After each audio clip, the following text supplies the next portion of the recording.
안녕하세요. 매일매일 습관처럼 매일행정법 정인영입니다. 자, 4월 4일날 있었죠. 문제 있었, 아니 4월 5일날 있었죠. 5일날 자, 국가직 구급시험 문제가 있었어요. 우리 25년도 국가직 구급시험 문제. 자, 행정법 문제 한번 가보도록 할게요. 바로 따끈따끈하게 실시하겠습니다. 매일매일 습관처럼 아시죠? 매일 행정법 정인영입니다. 자, 문제 보도록 하겠습니다. 행정법의 1번 원칙. 요번에 국가직 구급시험 문제는 무난했다. 아주 평이했다. 작년에 비해서 솔직히 말해서 어려운 문제는 없었던 것 같아요. 소송 문제가 2문제밖에 안 나왔어요. 솔직히 말해서 손실보상 문제가 어렵게 나온 것도 아니고, 손해배상 문제 1문제. 이런 식으로 돼서 전반적으로 행정법 전반에 걸쳐서 두루두루 골고루 내다 보니까 아무래도 어렵게 깊게 들어가고 그런 건 아니었어요.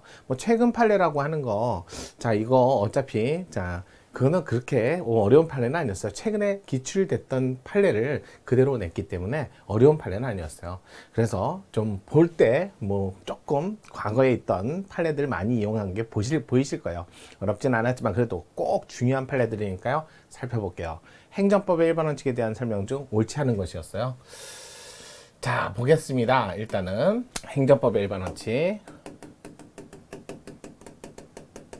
자, 과거에는 행정법의 1번 원칙 여기저기 개별법에 흐트러져 있다가 행정기본법 요거 만들어지면서 기본법이 만들어지면서 자, 8조의 법치행정, 그러고 나서 이제 9조의 자, 평등원칙, 그다음에 10조의 비례원칙, 11조의 신의성실, 그 다음에 남용금지, 권리남용금지, 그 다음에 12조의 신뢰보호의 원칙, 그다음에 실권의 원칙, 실효의 원칙, 이렇게도 말을 하죠. 이렇게 얘기하고요. 13조 부당결부 금지 원칙. 평등원칙에서 여기에 자기구속 원칙도 여기서 나오죠. 자, 이렇게 규정이 명시적으로 규정을 두게 되었기 때문에 자, 이제는 행정기본법에 행정법에 1번 원칙에 관한 규정이 있다. 이거 여기 있으니까 인정하는 거 아니에요. 여기 없어도 당연히 인정하는 겁니다.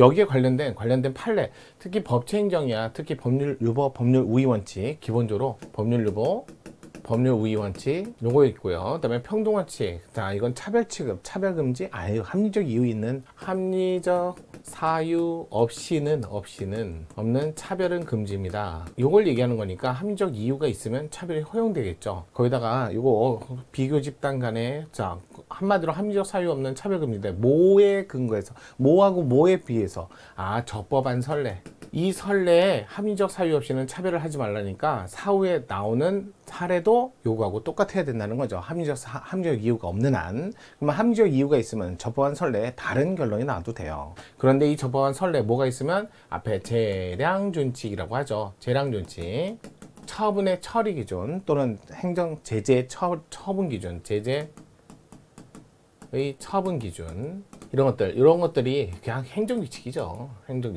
행정규칙 중에서도 재량준칙, 제재의 처분 기준, 이런 것들이 있을 적에 저법안 선례가 있고, 그러면 이제 와서 합리적 이유 없이 차별 취급하지 마세요. 그러다 보니까 이 저법안 선례에 근거해서, 평등원칙에 근거해서, 또는 신뢰원칙에 근거해서 이제 와서는 다른 얘기를 하지 마라라는 자기구속을 받게 된다. 이런 얘기를 하는 거죠. 이거는 자기구속에 관한 내용을 이렇게 얘기합니다.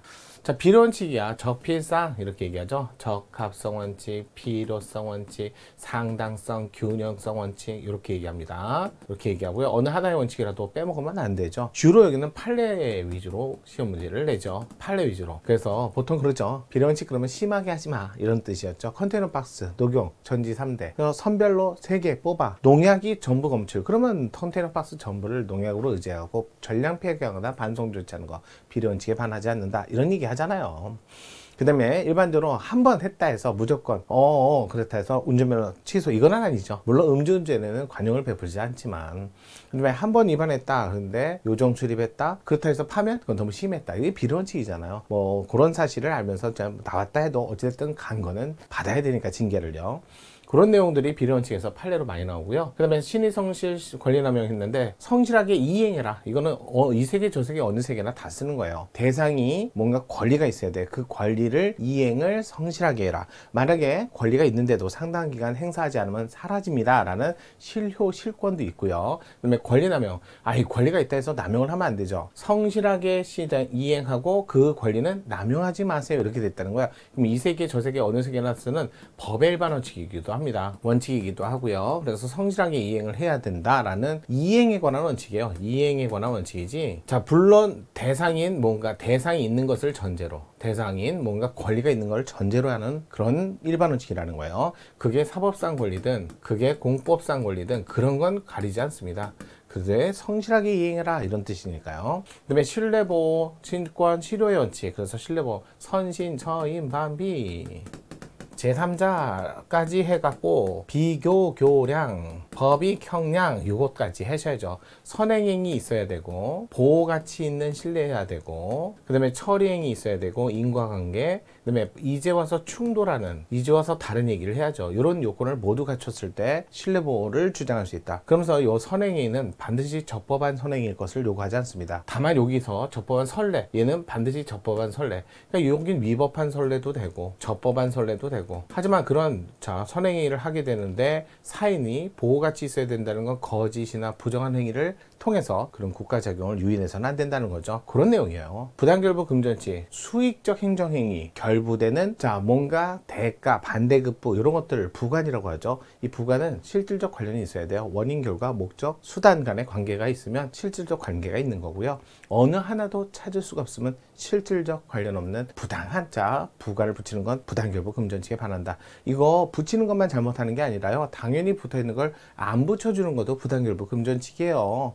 자, 분명히 왜 멀리 나가서 물고기 잡는 쌍끌이 같으면 부속성 같은 거 붙여야 되는데, 아니 부속성 같은 걸 붙이지 못하게 어로 행위를 하지 못한다는 얘기죠. 그래서 부속성 부과하지 않고 허가를 받았을 때 그것도 부당결부 금전치 반했다라는 판례까지 있잖아요. 이런 것들을 행정법의 일반 원칙, 법원 중에 일반 원칙, 이 세계 저 세계 어느 게 하나 다 쓰는 일반 원칙도 있지만 행정법에서만 쓰는 일반 원칙도 있다. 기본적으로 이걸 판례로 문제를 낸 것 같아요. 자, 보겠습니다. 행정법 일반 원칙 중 옳지 않은 것을 골라라. 1번 폐기물 처리업에 대해서 사전에 관할 관청으로부터 사업계획 적합 홍보를 받고 막대한 비용, 그러니까 폐기물 처리업에 대한 적합 통보, 적정 통보를 미리 사전에 받고 거기에 막대한 비용을 들여서 처리 행위까지 있었다는 거죠.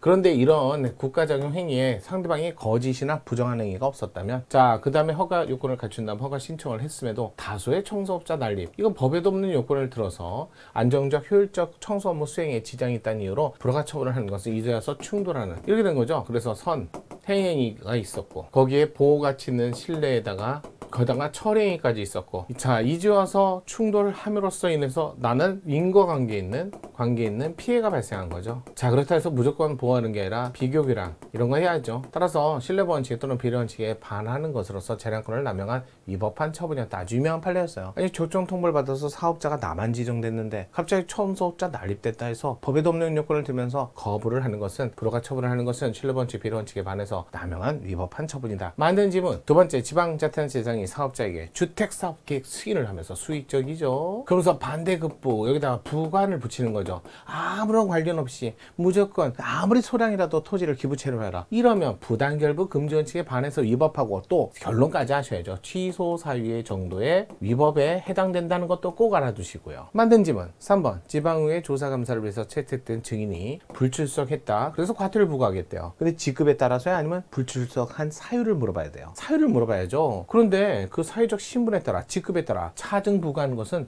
누구와도 합리적 이유로 볼 수 없다는 거예요. 따라서 이렇게 과태료 부과하는 목적에 비춰볼 때 그 합리성을 인정할 수 있어? 없지요. 따라서 헌법에 규정된 평등원칙에 위반되지 않는다, 위배된다 했던 판례. 정답은 3번이었네요. 4번, 과세관청이 납세문자에게 부가가치세 면세사업자용 사업자 등록증을 교부한 행위가 그가 영위하는 사업에 관해서 부가가치세를 부과하지 과세하지 아니함으로써 시사하는 언동, 공적인 견해 표명을 한 것으로 볼 수 없다. 부가가치세 면세 사업자용 사업자 등록증이 뭐냐고요? 여러분, 대학에 합격을 하면 등록증이 나와요. 그럼 나왔으면 나는 대학에 합격한 걸로 당연히 다니는 거예요? 아니죠. 거기 작성해갖고 그걸 갖고 제출해야죠. 제출해야죠. 아니면 등록금을 내고 접수를 해야죠. 사업자 등록증 교부만 가지고는 어떠한 공적인 견해 표명이나 거기엔 인정할 수 있어도 거기에 내가 뭔가 적극적인 그게 될 수 없었기 때문에 그것만 갖고는 공적 견해 표명으로 볼 수 없어요. 왜냐면 공적 견해 표명은 특정돼서 너야 라고 해야 되는데 사업자 등록증은 그냥 누구나 다 줄 수 있는 경우이기 때문에 누구나 가서 접근을 해서 누구나 받아올 수 있어요. 내가 열심히 작성해 갖고 접수를 해야죠.